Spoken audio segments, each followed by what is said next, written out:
Après plus d'un an de conflit, nous avons réussi à prendre l'avantage. Une seule brèche sur leur ligne de front a suffi pour désorganiser leur armée. Maintenant que la chaîne de montagnes est passée, avancer sera beaucoup plus facile. Pendant ce temps, les troupes britanniques ont débarqué en Grèce et se battent contre les troupes allemandes, bulgares et italiennes. Ils ne pourront pas tenir indéfiniment. Je dois prendre l'Italie au plus vite. Fort heureusement, la plupart de leur équipement est détruit. La majorité d'entre eux devraient se rendre sans combattre, ou dans le pire des cas, ne peut opposer une trop forte résistance. Et comme prévu, mes divisions supérieures en nombre et mieux armées ont pris Rome sans problème. L'Italie tout entière va s'effondrer maintenant.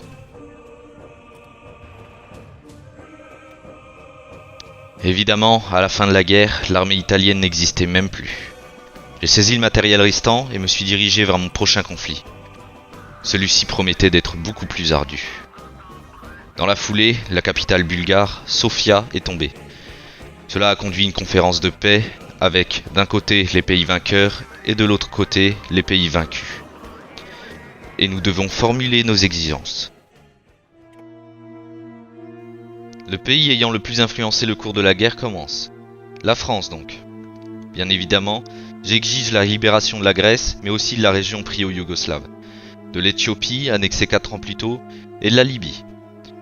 La France obtient aussi le contrôle des provinces suivantes: Piémont, la Lombardie, la Tyrol du Sud, la Vénétie et la Sardaigne.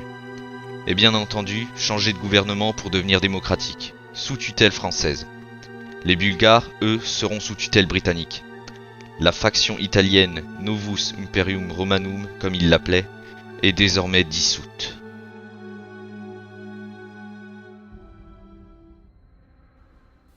Toutefois, il me reste une guerre à finir. Les Allemands pénètrent dans les nouveaux territoires français, profitant du faible nombre de troupes en place pour gagner du terrain. Prendre l'Allemagne sera une tâche bien plus compliquée que prendre l'Italie. Je vais dans un premier temps devoir mener une guerre défensive. Je ne peux pas, en l'état actuel des choses, vaincre l'Allemagne. Son armée est beaucoup mieux préparée, mais pas imbattable. Malheureusement, les Allemands ont réussi à avancer jusqu'à Venise avant de voir mes troupes s'organiser correctement. Le seul point positif, c'est que notre aviation a réussi à tenir en respect l'aviation allemande, qui pourtant cause de gros soucis aux Britanniques. Des as du pilotage voient le jour un peu partout sur les deux fronts, et nos avions sont à la pointe de la technologie. Mais ça ne suffit pas pour gagner du terrain. Ma tentative de contre-attaque est un échec. On se fait repousser sans que cela pose problème aux Allemands. Ce front va devoir attendre de nouvelles recrues pour pouvoir avancer. Pendant ce temps, j'ai appris qu'il y a eu ce qui semble être la dernière victime des purges staliniennes.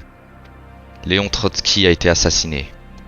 Staline n'a vraiment aucune limite. Une chose est sûre, il est dangereux. Et maintenant qu'il n'a plus d'ennemis chez lui, il va en chercher ailleurs. L'URSS vient de déclarer la guerre à la Pologne. Et ils ne seront sans doute pas les seuls.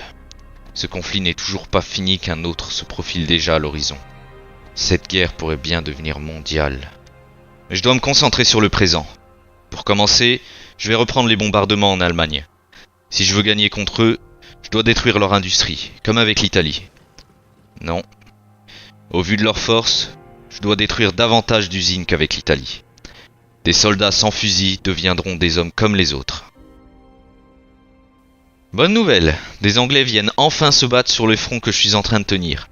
De plus, nous commençons la production d'un tout nouveau modèle de char léger, l'AMX-12T. Et nos ingénieurs ont encore d'autres idées, comme le char moyen Saumua S-35. Et ils travaillent déjà sur un prototype de char lourd. Mais tout ça ne verra pas le champ de bataille avant un moment. Il va falloir de nouvelles usines et de nouvelles lignes de production pour tout ça. Mais avec un peu de temps, nos ennemis trembleront devant nos monstres d'acier. Et après quelques mois de bataille, je remarque que ma stratégie fonctionne. La destruction de leurs usines a un effet dramatique sur l'armée allemande. Bien que ce soit avec beaucoup de difficultés, j'ai réussi à riposter et à gagner du terrain à nouveau. Maintenant que j'ai réussi à prendre l'avantage, l'armée allemande n'a d'autre choix que de reculer. Pendant que je reprenais mon territoire, l'agression soviétique arriva à son terme. Varsovie est tombée. La Pologne n'existera bientôt plus, comme ses alliés. La Lituanie, la Lettonie et l'Estonie ont aussi été vaincus. La reconquête de mon territoire est maintenant terminée. Je vais commencer mon assaut sur l'Allemagne et libérer les nations annexées ou réduites en état fantoche quelques années auparavant. Maintenant, je peux faire quelque chose pour changer ça. Nous vaincrons!